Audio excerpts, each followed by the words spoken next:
بسم الله الرحمن الرحيم، ونبدأ بالصلاة على رسولنا الكريم محمد صلى الله عليه وسلم. فصلوا على خير البشر. اللهم صل وسلم وبارك على محمد وعلى آل محمد، رسولنا النبي الأمي المبعوث رحمة للعالمين، خاتم الأنبياء والمرسلين، نور هذه الأمة وضياؤها وشفيعنا يوم الحساب. بما ان حضرتك شرفتنا بالزيارة في القناة، يرجى الاشتراك في القناة وتفعيل زر الجرس. السلام عليكم ورحمة الله وبركاته. أعزائي المشاهدين متابعين الكرة والرياضة المصرية بصفة عامة في كل مكان، أهلا ومرحبا بكم في حلقة جديدة وشيقة من أخبار الرياضة المصرية والعالمية. هنبدأ أخبارنا الرياضية النهاردة عن النادي الأهلي. النادي الأهلي النهاردة بيواصل أداء تدريباته صباح اليوم على ملعب مختار التتش بالجزيرة.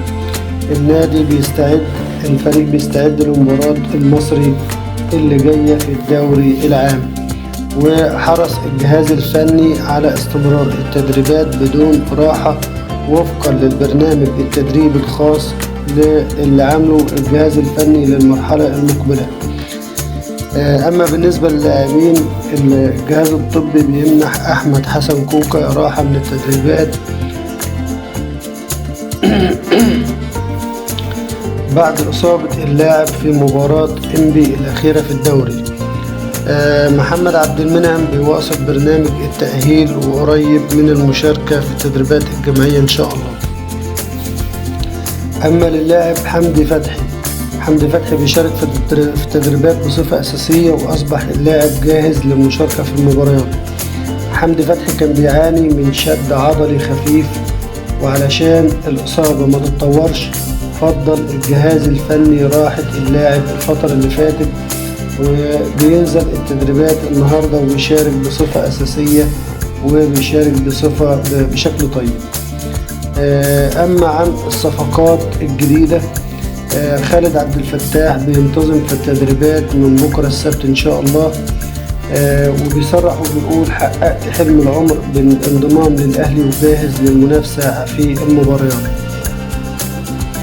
وبيقول كمان ارتداء الفانلة الحمراء كان بمثابة حلم العمر بالنسبة لي، واللي تحقق بإعلان انتقاله إلى النادي الأهلي وبداية مشواره مع الفريق. أما عن اللاعب الجديد محمد الضوي الشهير بكريستو، اللاعب وصل بالفعل للقاهرة النهاردة بصحبة خالد مرتجي أمين صندوق النادي الأهلي.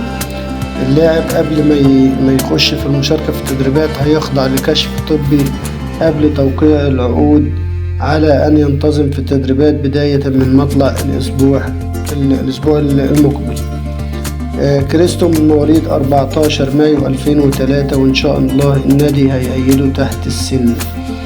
أما عن الصفقة اللي الناس كلها منتظراها أو بيقولوا فيها عليها كلام، اللي هي صفقة عزيز يعقوب، النادي الأهلي بيرغب في ضم اللاعب وبشدة، ولكن على سبيل الإعارة.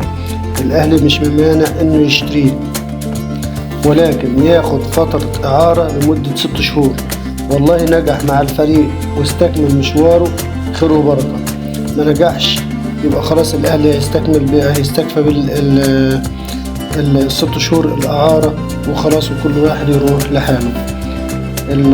اللاعب عايز الأهلي بشدة، وعايز يعمل التعاقد بفارغ الصبر ولو على سبيل الإعارة، وقال إن أنا واثق إن النادي الأهلي سيفعل بند الشراء بعد 6 شهور.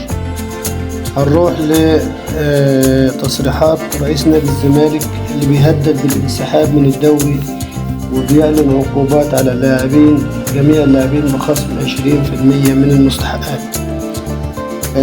مرتضى منصور بيهدد بالانسحاب رسميا من بطولة الدوري، وبيقول هنجمد النشاط الكروي في النادي علشان اللي حصل من الظلم التحكيمي للنادي في مباراة الداخلية على حد كلامه، وشايف ان الزمالك تعرض لظلم من الحكم محمود ناجي، وقال ان الظلم التحكيمي هو سبب التعادل مع الداخلية. وعن المشكلة الكبيرة اللي عاملة ضجة كبيرة قوي، مشكلة احمد فتوح وعبد الله جمعة، مرتضى منصور على الملأ بيعلن ان الاتنين عبد الله جمعة واحمد فتوح حشاشين، وبيقول الاتنين الحشاشين بره النادي. وقال ان قرار استبعاد فتوح وعبد الله جمعة من الفريق الابيض بسبب تعاطيهما مواد مخدرة. فتوح رد على مرتضى منصور وقال انا تحت امر الزمالك، وفريرا طلب راحتي امام الداخلية، وقال انه كان بيعاني من نزلة برد قبل مباراة الزمالك واسوان. وكمان قال فتوح ان البرتغالي فيريرا المدير الفني للفريق هو اللي استبعده من لقاء الزمالك امام الداخلية. وقال فتوح كمان انه لم يلوح لا من قريب ولا من بعيد انه هينتقل لصفوف النادي الاهلي زي ما قال مرتضى منصور، وقال انا تحت امر الزمالك. يعني انت كده بتكذب رئيس نادي الزمالك، وكل الناس عارفه ان رئيس نادي الزمالك اساسا كذاب وبيقول اي كلام وخلاص وبيخبط في الحلل وبس. المشكله التانية او المصيبه السوداء كمان ان فيريرا كمان بيكذب مرتضى منصور.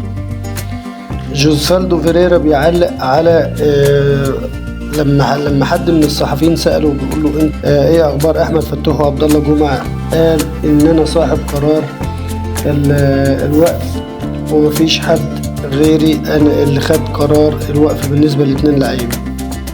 نروح للأندية التانية. نادي سموحة بينجح في التعاقد مع أحمد الشيخ نجم غزل المحلة في صفقة انتقال حر. ويحيى القومي رئيس نادي الإسماعيلي بيعلن فشل انتقال عمر الوحش ومحمد الشابي لاعب الإسماعيلي إلى النادي المصري البورسعيدي. حسام حسن لاعب النادي الأهلي وزياد طارق لاعبي النادي الأهلي بينتظموا في تدريبات نادي سموحة بصفة رسمية. فرج عامر رئيس نادي سموحة بيقول تلقينا عرض من السعودية لضم أحمد مصطفى لاعب الفريق على سبيل الإعارة لمدة 6 شهور، وإحنا رفضنا العرض لحاجة الفريق للاعب.